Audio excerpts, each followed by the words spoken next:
Pisces, welcome. Tingnan natin kung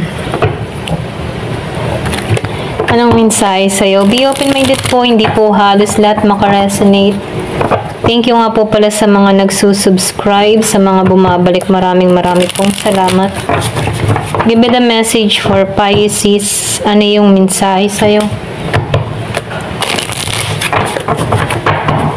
Give me the message for Pisces.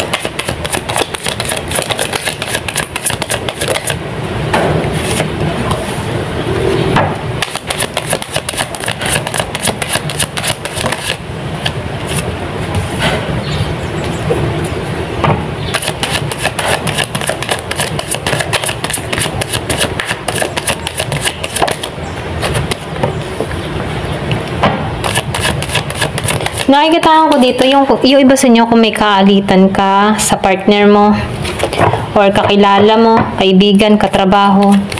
Nakikita ko dito gusto ng tao na to makipagkasundo sa'yo, makipag-ayos sa'yo. Yung iba sa inyo, ayaw na nito ng gulo. Yung iba sa inyo, malakas din yung ex. Meron ditong gustong makipag-ayos sa'yo. Tingin ng tao na to sa'yo, ikaw yung tipo ng tao na malakas yung pakiramdam. Tingin niya yung ganun sa'yo. Kahit yung tao na to, gusto nito makipag-ayos. Yung iba naman sa inyo, kung kapartner mo to, asawa, nagkaroon kayo ng tampuhan nito, gusto nito makipag-ayos dito, okay? So, nakikita ko dito, hindi to nawawala ng pag-asa. Yung iba naman sa inyo, meron kang ma-achieve dito. So, nakikita ko dito fulfillment, okay? Yung bang tipo na magiging maayos ang lahat, ang samahan ng bawat isa, may pagmamahalan. So, nakikita ko dito yung pagkakaisa. Yung iba naman sa inyo, nakikita ko dito, meron kang gustong mangyari, meron kang gustong likhain. Nakikita ko dito na meron kang gustong makamit, marating. So, sinasabihan ka dito, magtatagumpay ka kung ano man yung minimithi mo, kung ano man yung gusto mo mangyari dito. Masasakatuparan mo to. So, nakikita ko dito yung kasiyahan na naghihintay sa'yo. Nakikita ko rin dito yung iba sa inyo, may travel. Ako nakikita, yung iba sa inyo, tawid dagat, himpapawid, papuntang ibang bansa. So, nakikita ko dito, meron kang bagong kontrata na isa-sign, okay? Bagong kontrata. Yung iba sa inyo, pwedeng ring recontract, okay? So, nakikita ko dito yung tagumpay na naghihintay sa'yo. Renewal to dun sa iba. Yung iba naman sa inyo, nakikita ko dito, travel talaga. Na kung saan magbibigay ito ng kasiyahan, kaligayahan sa'yo. Protektado ka sa paglalakbay na ito. Hatid nito ay tagumpay sa'yo. So, nakikita ko rin dito yung kapayapaan sa paglalakbay na ito. Ito lang nakikita ko dito. Yung iba naman sa inyo, nakikita ko dito, meron parating sa'yo. Kung meron kang kadiling ding Pisces, so nakikita ko dito yung paglalakbay ng tao na ito patungo sa'yo. Iba naman sa inyo, meron kang kadiling dito na magsasign ng kontra kayong dalawa. Or pwede rin meron kang nakakausap about sa trabaho, meron ditong recontract or bagong kontrata na kung saan maganda yung deal. Maganda yung usapan dito. Maghahatid ito ng kasaganahan sa'yo, abundance sa'yo, okay? Kasaganahan, renewal para sa sarili mo. Meron kang maiipon dito, makakapagsubi-subi ka.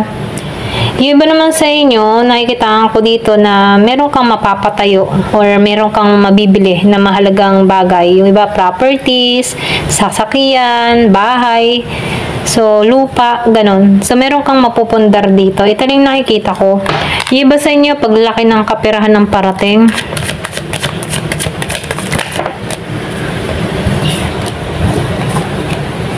nakikita ko dito, pinaghirapan mo to. Ito mga tinrabaho mo, pinaghirapan mo to. Kaya merong ditong bagong simula na naghihintay sa'yo. So, nakikita ko rin dito na maiisip mo dito lahat ng mga pinaghirapan mo sa nakaraan ay nalalasap mo na. Kumbaga, nagbabalik tanaw ka na marami kang nalampasan, na pagsubok. Doon mo binabalik tanaw lahat ng mga naranasan mo. Na ngayon, meron ka ng nakikita. Okay? Nakikita mo na yung hirap na ginawa mo, na merong magandang resulta kang nakikita. Ayan. So, ito na yung nakikita ko dito. So, tingnan pa natin din eh.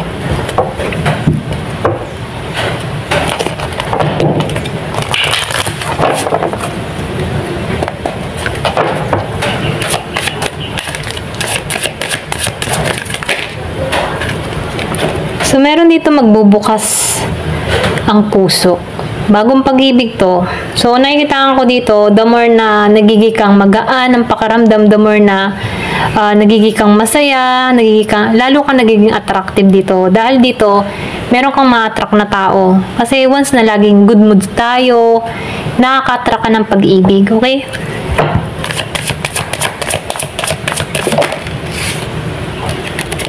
So, meron magko-confess sa'yo, meron ditong tao na meron siyang sasabihin, lihim, meron kang malalaman, meron ditong magsasalita sa'yo, or magkukwento, magko-confess, pwedeng meron tong kasalanan, or meron tong nasaksihan. Meron kang malalaman about sa informasyon na hinahanap mo. So, may buntis, may nabuntisan, or pwede rin sabihin ito yung i-confess niya, buntis siya, kung meron kang kadiling na meron kang nabuntisan, okay? Ito rin nakikita ko, merong nabuntis. Hindi mo ito inaasahan kung dumating sa buhay mo.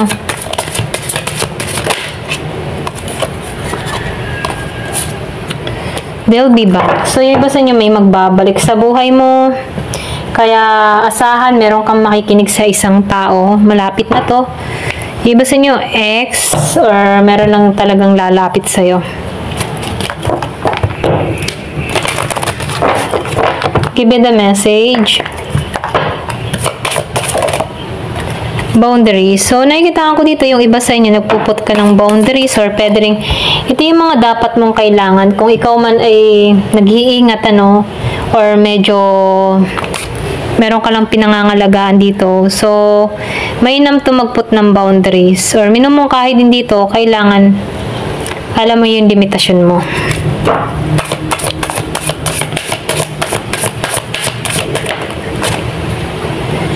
So, meron akong ditong sincere relationship. Meron parating talaga sa'yo. Sigurado tong tao na to. Yung iba, they'll be back. Sincere na siya. Seryoso na siya, kumbaga. Hindi na siya katulad ng dati. So, nirelease mo na to. Yung iba sa inyo, meron kang inalisan, tinanggalan mo na to. Kasi nakatuon ka ngayon sa paglago mo. Kaya meron kang nirelease dito, nakatuon ka sa paglago. Meron ka nang tinatanggalan dito. Yung iba sa inyo na sa healing process, nararanasan mo na nakakabangon ka na, nakakabawi-bawi ka na. So, patuloy kang naghihilom dito. Kaya dito, meron ka na mga tinanggalan dito. Yung iba sa inyo, nagpuput ka ng boundaries. Or pwede rin, yung iba sa inyo, may magbabalik dito, magpuput ka na ng boundaries. Hindi ka na basta-basta magpapapasok sa buhay mo. Pero ganun pa man, nakikitaan ko dito, sincere tong tao na to na papunta sa'yo. Talagang kikilos to. Kaya lang, yung iba sa inyo, naghihilom ka na nare-receive mo na yung kapayapaan mo, kaya tinatanggalan mo na to, or pwede rin pinagpapasyahan mo ng tanggalan talaga to, okay? Ayan, ito na yung nakikita ko sa iyo. Thank you for watching. Love and peace.